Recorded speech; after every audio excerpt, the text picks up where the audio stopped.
Hola, muy buenos días para todos. Bienvenidos a este podcast Al Alba con Alba.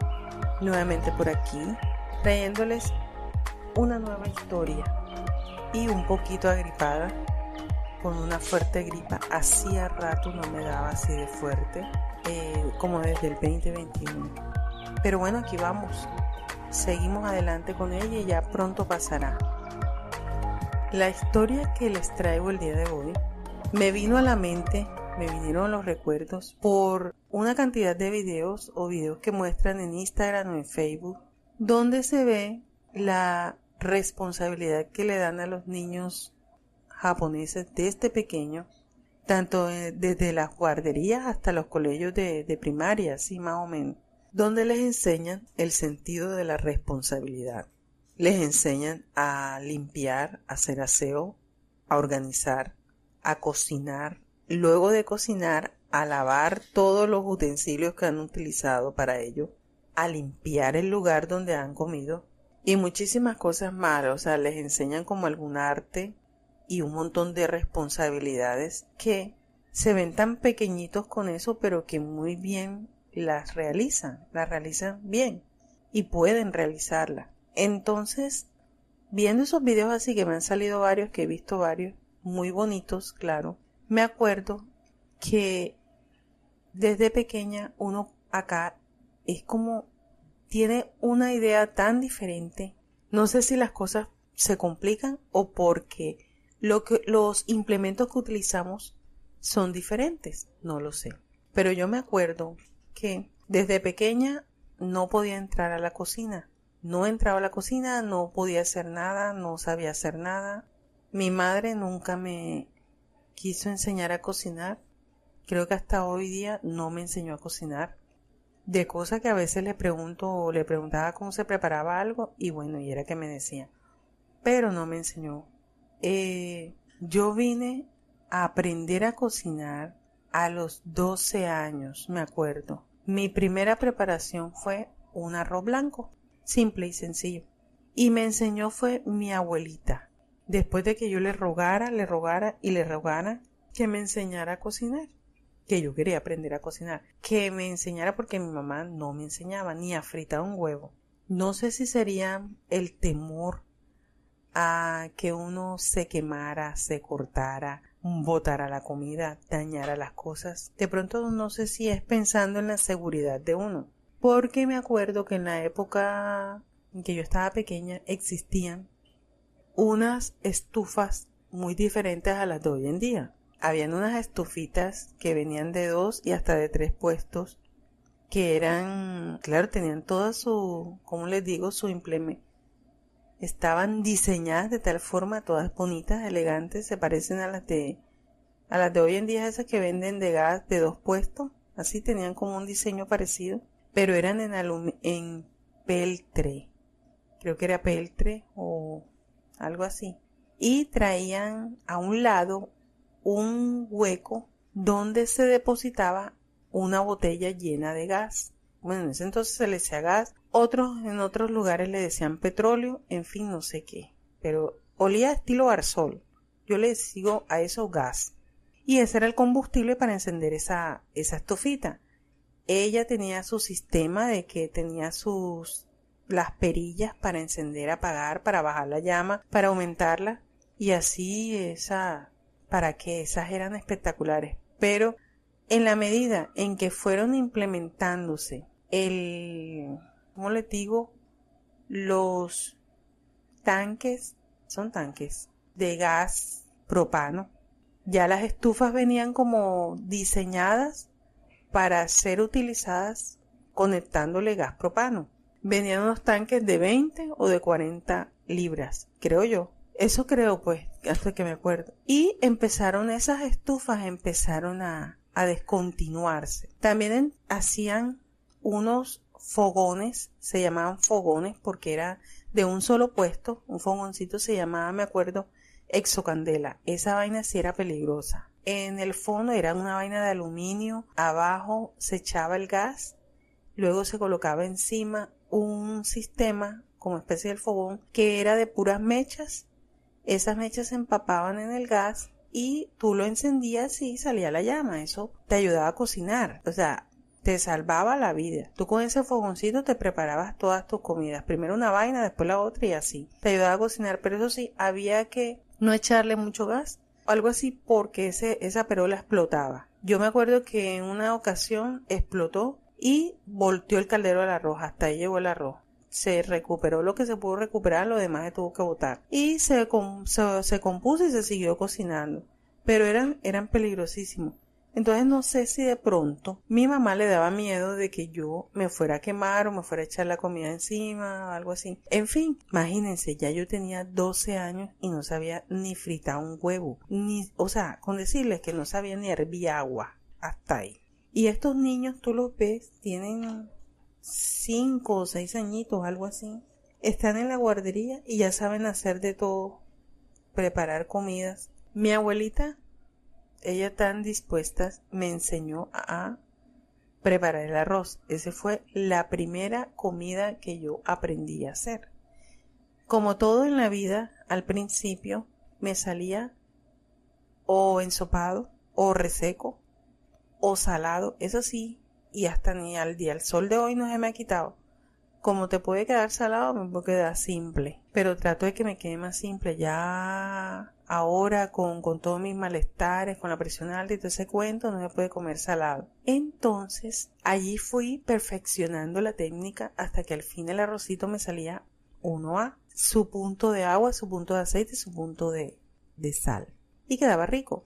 Además mi abuela también me enseñó a fritar tajadas, a fritar un huevo, que cosa que ni sabía. Y me acuerdo tanto que aprendí a hacer café tinto. A hervir el agua, le echaba su café, hervía, 1A, delicioso. Y pues esa era mi defensa. Ya me defendía en la cocina preparando por lo menos arroz, fritando.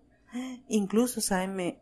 Me gustaba mucho fritar, hacer tajadas de berenjena. Fritaba la berenjena, me encanta la berenjena frita. Y cuando yo llegaba del colegio así, que estaba solita y que ya sabía pues 12, 13 y ahí en adelante, yo llegaba y empezaba a preparar mi comida. Así hacía lo que hubiese, que fuera arroz y cosas para fritar o hacer huevo. Entonces el huevo lo hacía en revoltillo de huevo con tomate y cebolla.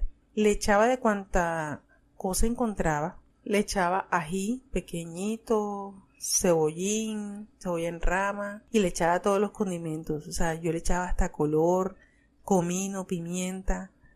Me gustaba que ese revoltillo de huevo tuviera un sabor diferente. Y así, pon ustedes salchichón, compraba salchichón, lo hacía picadito y también lo guisaba con tomate, cebolla, color, comino, entonces poco de chécheres. Todas las verduritas que hubiese en la casa, ají, pimentón, cebollín y así. Aprendí también, como ya sabía picar, ya sabía revolver las cosas, fritar, preparaba ensalada. Sí, desde pequeña me encantaron las ensaladas. Al principio habían verduras que no me gustaban. Yo me acuerdo tanto, no me gustaba el tomate.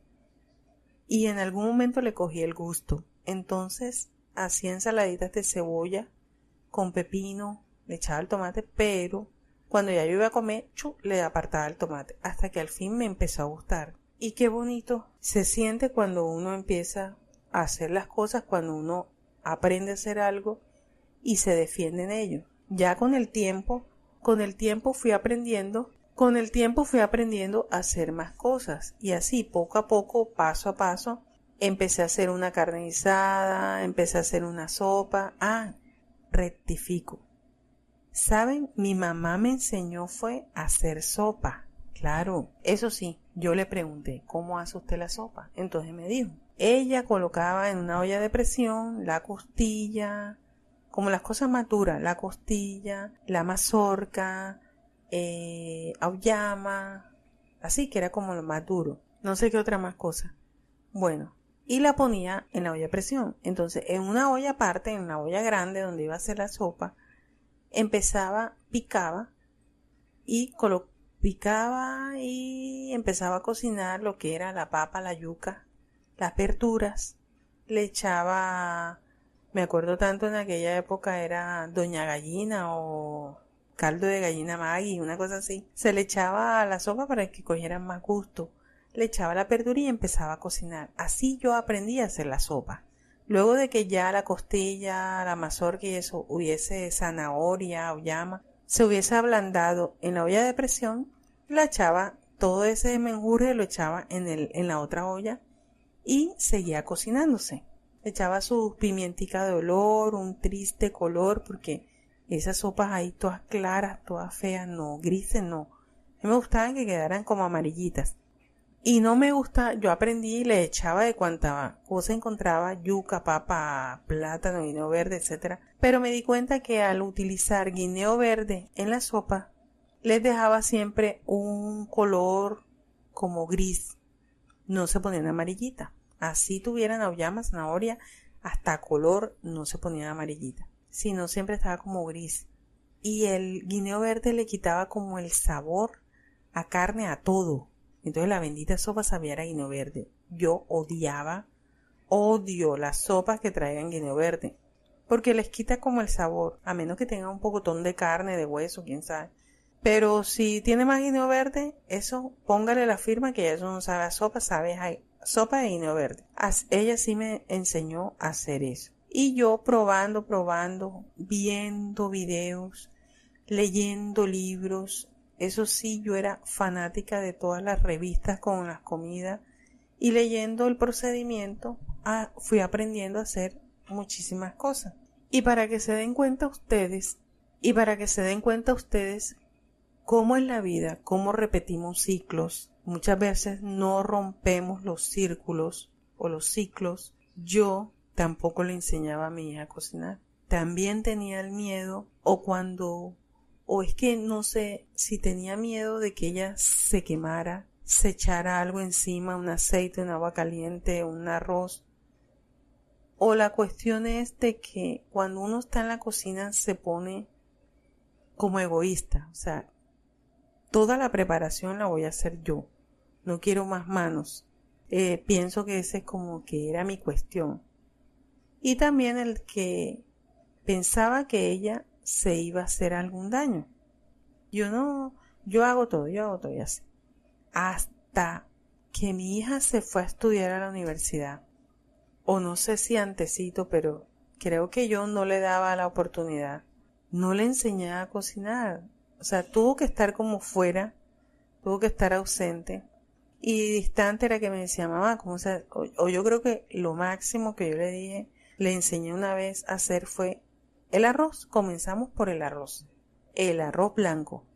Ella aprendió a hacer el arroz blanco. Y ya, mientras estaba en la universidad, entonces, mamá, ¿cómo se hace una carne? ¿Cómo se hace un cerdo? ¿Cómo frito esto? ¿Cómo frito tal?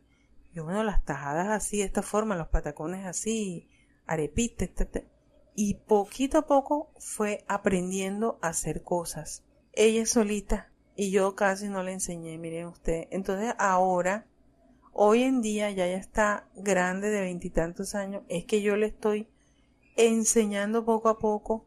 O sea que yo fui peor. Imagínate, a mí me enseñaron a los 12 porque mi abuela me enseñó. Pero ella, ni la abuela y ni yo. ¿Qué tal? Horrible. O sea, yo fui peor porque yo le vine a enseñar a mi pelada ya más grande, aún más grande. Porque no tenía el miedo de que le pasara algo, o no tenía la paciencia, o no quería compartir, que más manos estuvieran en la cocina. Ella a veces venía, miraba, ayudaba en cositas, pero no estaba como tan metida, tan adentro en la preparación de los alimentos, en saber cocinar. Lo que es la vida, ¿no? Cómo uno repite las cosas. En mi caso la repetí peor porque le vine a enseñar a mi hija ya mucho más adulta de lo que me enseñaron a mí. Y me da tanta, o sea, como tanta ironía, tanta risa, que uno se pone como con tanta protección, tanto cuidado, tanto miedo, tanto pavor, y no le enseña desde niños a los hijos, a nuestros hijos, a defenderse en la cocina. Claro está que tenemos que tener todo el cuidado del mundo para poder manejar la estufa, para poder encenderla, todos los cuidados, o sea, explicarle todos los cuidados que debe de tener, cómo manipular un sartén, un caldero, un recipiente, una olla cuando estás volteando el alimento, que si lo estás fritando, algo así, cómo voltear un arroz, cómo hacer un caldo, cómo fritar un huevo. Y el huevo no es tan simple, no es tan sencillo fritarlo, porque ese coso cuando está en el aceite empieza como a chispear, a pringar y pega unos brincos como que se quiere salir del sartén y te quema, te manda unos quemones, esas chispeadas te caen y siempre te queman. Pero es algo que ellos perfectamente pueden hacer con todo el cuidado. O sea, por ejemplo, para evitar que eso pase del bendito huevo, podemos colocar el sartén y la llama bajita y echar el huevo cuando el aceite esté frío. Así me he dado cuenta que no empieza con esa chispiotía a pringar, a chispotear, como uno diga, no sé cómo se dice, con esa pringadera de aceite, y el huevo se frita súper chévere, o sea, así con la llama bajita. Con el aceite se va calentando como que poquito a poquito y no así fuerte, como cuando uno deja que se caliente súper fuerte y echa el huevo así de guan. Eso empieza a pringar horrible. Yo me he llevado mi poco de quemones. Eso sí, he vivido todos los quemones, todas las cortadas, de vaina no me volé un dedo. Yo creo que también eso debe ser el temor de uno. Pero me he cortado a diestra y siniestra la mano, los dedos, las uñas. Ahora les digo, de vaina no me ha volado el dedo. Me he cortado full, me he quemado impresionante. Me caen las chispas de aceite, los pringos de aceite o de agua caliente. Y mi quemada favorita son que yo pongo la mano o el brazo, lo pego a la bendita olla que se está cocinando o al sartén o al caldero que está en pleno fogón. Atino siempre a colocar el brazo. Eso por la parte interna o por la parte externa del brazo, pero me he llevado los quemones de mi vida y eso sí son fuertes, horribles. Tú tienes el brazo ahí y no lo sientes. Cuando ya tienes como un segundo grado de quemadura, es que vienes a darte cuenta, es que te da bien fuerte y cuando ya quitas me sale hasta ampollas y todo ese cuento y ha quedado la marquita por un buen tiempo. Así me he quemado de fuerte. Me he quemado con plancha, en fin. Pero aquí estoy, lo he superado. Y así mía igual. Se ha quemado los dedos, le han caído los pringos encima. Le ha quedado salado, le ha quedado dulce, le ha quedado simple. Pero ha aprendido. Y eso sí, le admiro que tiene un buen sazón. Todas las comidas que prepara, las cosas que ha preparado, deliciosas. Y bueno, era lo que quería compartir con ustedes. Que no repitamos esos ciclos, que no los enseñamos. O sea, lo que tenemos que hacer es incentivarlos a aprender, a no tenerle miedo, a tener todo el cuidado, sí, todo el cuidado necesario que esto requiera, pero no a no temerle a la cocina, a ayudarlos a que participen de nuestras actividades, a que participen con nosotros en la cocina, haciendo o comenzando con una labor sencilla, como por ejemplo la de lavar los platos. Me acuerdo que mi hija estaba chiquitica, como de 4 añitos, si no era menos, y ella quería, pero eso sí, yo no le permitía entrar a nada de la cocina, pero una vez sí, le coloqué una sillita, la monté en la sillita y cómo se lavaban los platos, le expliqué, entonces así, ella lavó sus vasitos, sus platicos, sus cositas, aunque a mí después me tocó lavarlos de nuevo, pero así me ayudó, o sea, estaba súper feliz. Y me acuerdo que unas que otras veces, pero nosotros no les incentivamos a que eso sea algo del común vivir, algo como diario, algo que pueden hacer todos los días. No, sino que le enseñamos es como por el momento, como en el instante. pero no lo hacemos parte de ellos, de su diario vivir. Que sea como algo igual o parecido a los huevos de ellos, a los huevos que sí tienen todos los días. Y bien, les agradezco por haber llegado hasta aquí, por haber compartido mi historia, una historia de ciclos. Debemos romper los ciclos y qué horror, me avergüenzo porque yo no le enseñé a mi hija desde pequeñita a hacerla partícipe de la cocina, más. Vine a enseñarle ya las cosas ya mucho más grandes de que cuando me enseñaron a mí. Claro está que yo rogaba porque me enseñara. Yo creo que a ella no le gustaba como de mucho la cocina, tal vez por eso fue. O yo fui muy egoísta. Bueno, les agradezco a todos los que me escuchan, los que han llegado hasta aquí. Y como siempre, les comparto un versículo de la Biblia. En esta oportunidad, Proverbios 18, versículo 14, que dice así: el ánimo del hombre soportará su enfermedad, mas ¿quién soportará al ánimo angustiado? Muchas gracias por escucharme, por compartir mis historias. Espero que alguien se identifique con ella y no cometa los mismos errores que yo cometí y que los repetí. Repetí el error de mi mamá y lo repetí en mi hija. Pero lo importante, bueno, es que al final terminamos enseñando o terminé enseñando. Y rompí ese ciclo, tarde, pero lo rompí.